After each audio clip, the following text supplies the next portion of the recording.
चर्चा हीच झाली की आता इतक्या दिवसापासून बसलेले आहेत, त्यांचं हेच म्हणणं होतं की आमच्या ओबीसी आरक्षणाला सुरक्षित ठेवा, कोणाच्याही मध्ये घुसून देऊ नका, कोणाला पाहिजे असेल त्यांना वेगळं द्या, परंतु आमच्या ओबीसी आरक्षणाला धक्का देऊ नका. आणि शिवसेना पक्षावरून माननीय उद्धवजी ठाकरे साहेबांनी स्वतः ते सांगितलेलं आहे की आम्ही ओबीसी आरक्षण सुरक्षित ठेवणार आणि डिस्टर्ब होऊ देणार नाही, हे सांगितलेलंच झालं.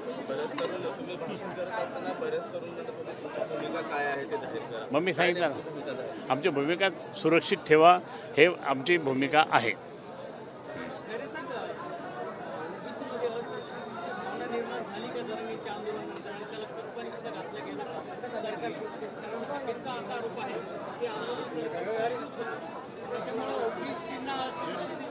मी या सरकारवर म्हणजे आता काय बोलायचं या सरकारच्या बाबतीत. हे सरकार ना कोणाचं धनगर आरक्षण देत नाही, ओबीसी आरक्षणाला त्या ठिकाणी डिस्टर्ब करता, मराठा आरक्षण देत नाही, फक्त भांडणं लावण्याचं काम या सरकारचं. देवेंद्र फडणवीस आणि एकनाथ शिंदे या दोघांनी मिळून हा प्लॅन केलेला आहे आणि त्या दिवशीपासून सगळं चाललं. मी लोकसभेत त्या ठिकाणी ओबीसीच्या बाबतीत, मी लोकसभेत त्या ठिकाणी मराठा आरक्षणाच्या बाबतीत, मी धनगर आरक्षणाच्या बाबतीत मी अनेक वेळेस भाषण केलेलं आहे. पण आता मात्र या ठिकाणी हे सगळं राजकारण यांचं वेगळं चाललं. हे राजकारण नसावं असं माझी म्हणणं. नाही, आता ते मी काही बोलू शकत नाही, कारण मी त्यांना पण भेटून आलो आता. त्यांना म्हटलं मग आता म्हणजे पुढे हे जातीमध्ये भांडणं जर झालं तर मग महाराष्ट्रात पुढे काय होईल. सगळं महाराष्ट्र त्या ठिकाणी ह्या सरकारच्या कारणामुळे महाराष्ट्रात सगळं वातावरण एकदम खराब झालेलं आहे. शेतकरी अडचणीत, लोक अडचणीत, नागरिक अडचणीत, कामगार अडचणीत, उद्योजक अडचणीत, सगळ्या अडचणीत आहे.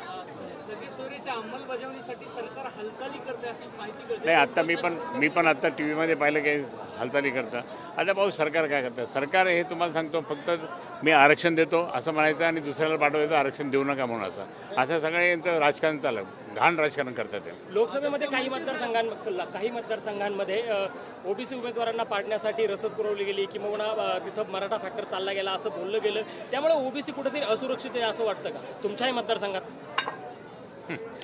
आता मी तर माझं नशीब म्हणेल मी की माझ्या नशिबात हे हार होती. त्यांनी काय केलं सगळं मला माहिती. मी आता मी तर बोलू शकत नाही.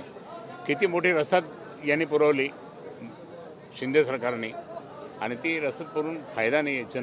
जनाधार नसतानासुद्धा जनाधार विकत घेतला गेला आणि म्हणून या ठिकाणी पराभव झाला. हे मी ते म्हणत नाही, मी ते म्हणणार नाही. सरकार बोलतो, सरकारचं बोलतो मी.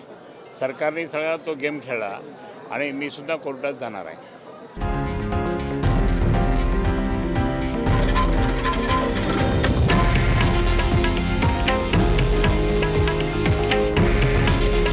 हे आहे देशातील नंबर 1 न्यूज नेटवर्क आणि आपण पाहत आहात TV9 मराठी. काळजी तुमची, हित महाराष्ट्राचं.